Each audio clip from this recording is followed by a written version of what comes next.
తెలుగు నేర్చుకునే పిల్లల కోసం ప్రపంచవ్యాప్తంగా విస్తరిస్తోన్న అక్షర పల్లకి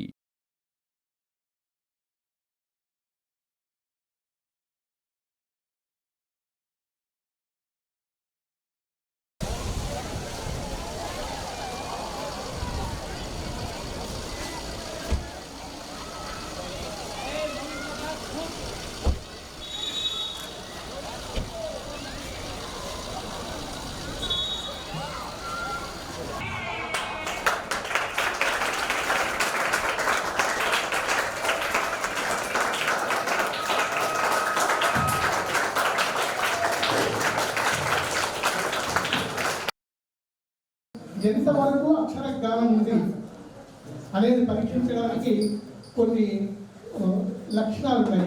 తలకట్టు దీర్ఘము, గుడి దీర్ఘము, ఔతం వరకు, సున్నా వరకు కూడా ఒక్కొక్క అంశం పైన 10 అంశాలు ఉంటాయి. వాటన్నిటికీ సగం మార్కులు ఇవ్వడం జరుగుతుంది. అలా 100 మార్కులు ఉన్నటువంటి ఈ పేపర్లో ఒత్తుల గురించి కూడా, అనేక రకాల ఒత్తుల గురించి కూడా కొన్ని పదాలు ఇవ్వడం జరిగింది. ఆ తర్వాత 30 మార్కులు ఉన్నటువంటి ఏదైతే పాఠాలు చెప్పడం అనేది ఉంటుంది. ప్రత్యక్షంగా ఆ రెండు మా మాస్టర్ గారు ఏమన్నారంటే 2 క్లాసులు ఇస్తాము, 6, 7 ఒకటో తరగతి, 8, 9 ఒకటో తరగతి, రెండో వినియోగం చేసుకొని అది ఎంతవరకు ఎన్ని నెలల్లో మేము మీకు ఆ రిపోర్ట్ ఇస్తామనేది ప్రత్యక్షంగా చేస్తాము. తర్వాత ఏది వర్క్ నడుస్తుందో అది ప్రత్యక్షంగా ఉంటుంది. ఎవరైనా వచ్చి మమ్మల్ని అడగడం కాదు, విద్యార్థులని అడిగి తెలుసుకునే స్థితిలో మన విద్యా విధానం ఉండాలనేది ప్రత్యక్షంగా ఉండాలి. ఊటకపు విద్యా విధానం వద్దు. ప్రత్యక్షంగా వాళ్ళు పిల్లలు అన్ని తెలుసుకోవాల్సిన పరిస్థితి. ఇప్పుడు ఈ విద్యాశాఖ అధికారి వచ్చిన తర్వాత నాలో వినలేని నాకు 68 అంటే 6 ఉన్నాయి, మీకు 8 సంవత్సరాలు ఉన్నాయి, మీరు ఎందుకు తొందరపడతారో అంటున్నారు వారు. నాకు 68 అని నేను అనుకుంటున్నాను, వారు 8 సంవత్సరాలు అంటున్నారు. నిజంగా ఈ కార్యక్రమానికి వచ్చినందుకు నాకు నిజంగా చాలా సంతోషం. ఇది సామాన్యుడి విజయం, ఇది ఒక విద్యాశాఖ అధికారి విజయం, ఇది ఉపాధ్యాయుల విజయం, ఇది వెన్నంటి ముందుకు నడిపించే ప్రతి వాళ్ళ విజయంగా నేను భావిస్తూ ఉన్నాను. జన్మల కృతజ్ఞతలు తెలియజేస్తాను.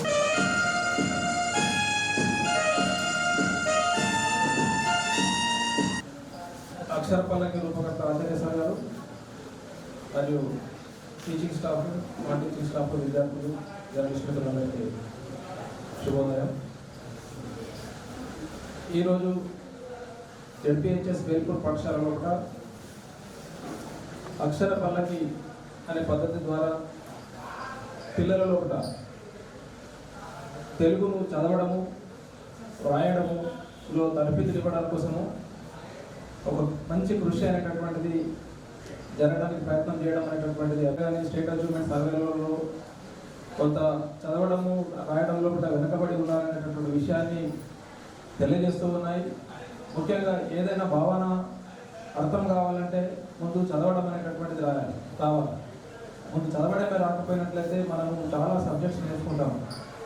మ్యాథమెటిక్స్ నేర్చుకుంటాము, physical science, bio science, social studies, చాలా సబ్జెక్ట్స్ డెప్త్గా చాలా డీప్ కాన్సెప్ట్స్ నేర్చుకుంటూ ఉంటాం. అవన్నిటినీ చాలా లోతుగా అర్థం చేసుకొని, విశ్లేషణ చేసుకొని పరీక్షల్లో కూడా మనము మన యొక్క అవుట్పుట్ని ఇవ్వాల్సినటువంటి అవసరం అనేటటువంటిది ఉంటుంది. పరీక్షలలో మార్కులు సంపాదన సాధించడమే కాకుండా వాటిపైన లోతుగా అవగాహన రావాలంటే ముందు చక్కగా చదవడం అనేటటువంటిది రావాలి. చక్కగా చదవడం వచ్చిన తర్వాతనే మిగిలిన అంశాలకు ప్రాధాన్యత ఉంటుంది. కాబట్టి ఆ రకమైనటువంటి కృషి పిల్లల్లో ఒక ప్రారంభ పరీక్షను పెట్టి పిల్లల్లో ఉన్నటువంటి ఎర్రర్స్ ఎక్కడ తప్పులు చేస్తున్నారు, ఎక్కడ వాళ్ళకి అవసరం ఉంది, ఇంప్రూవ్ చేసుకున్నటువంటి ఏరియాస్ ఏమేమి ఉన్నాయి అనేటువంటిది ఒక నిర్ధారణకు వచ్చిన తర్వాత ఆ ఫీడ్బ్యాక్ తీసుకున్న తర్వాత పిల్లలకు ఎక్కడి నుంచి ప్రారంభం చేయాలా, ఏ రకమైనటువంటి తప్పులు చేస్తున్నారో అవన్నిటిని అధిగమించడానికి కోసం ఒక ప్రయత్నం అనేటటువంటిది జరుగుతూ ఉంటుంది కంటిన్యూస్గా. హెడ్ మాస్టర్ గారు కూడా మంచిగా సపోర్ట్ చేస్తారు. కష్టపడడానికి కోసం ముందుకు రావడం అనేటటువంటిది అభినందనీయమైనటువంటి విషయం. ఈ ప్రయత్నంలో మీరు సఫలీకృతం అవుతారని ఆశిస్తున్నాను. మా పిల్లలకు మేలు జరుగుతుందని ఆశిస్తున్నాను. Thank you very much for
ఆకలి తీరిపోతుందా?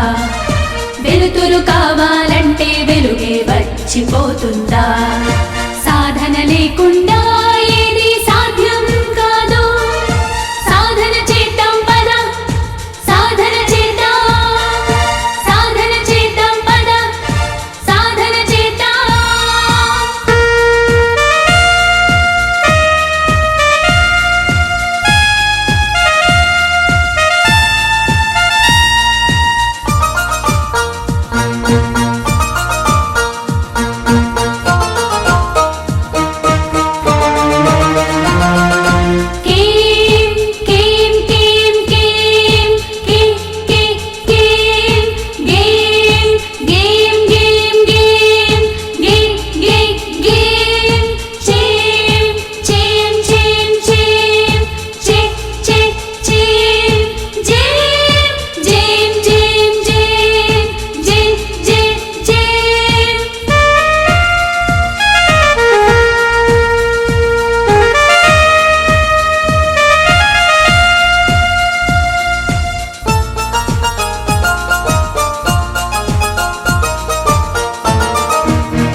అమ్మ భాషను కంటికి రెప్పలా కాపాడుకుందాం.